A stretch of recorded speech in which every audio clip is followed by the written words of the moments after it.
Coloré, Coloris Crate Tome 2. Toujours du mal à dire un peu le nom de cette série, donc la série un peu de l'autrice Daria, qui a une des couvertures qui sont un peu originales, je trouve assez sympathique, toujours cet aspect un peu détente.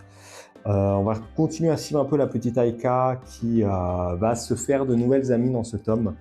Elle avait déjà un peu une amie qu'on avait vu voir ici qui était un peu plus rebelle, et elle va s'en faire une autre qui est plus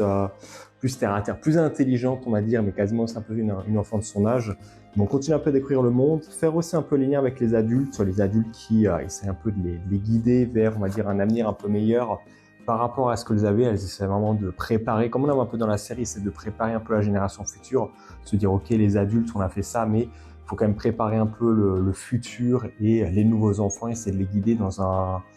concept, pas forcément concept, mais dans un mood un peu différent de ce qu'elles avaient jusque-là, et vraiment qu'ils puissent faire du bien et rapporter plus de liberté, je trouve, par rapport à ce qu'on avait. C'est un peu comme il dit c'est un peu dans le même délire carré, mais c'est pas vraiment pareil. Là, on est plus sur des trucs un peu exploration, visite de l'univers et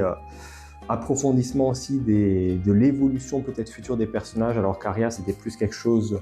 où c'était relaxant, on visitait des lieux, on voyait un peu la mélancolie par rapport au paysage, par rapport aux personnages qui, même pas forcément une vie stressante, mais qui essayent d'être apaisés aussi un peu dans leur quotidien et apporter de l'apaisement. Là, c'est plus les personnages qui se disent ok, maintenant la vie elle escalée, mais il faut quand même aussi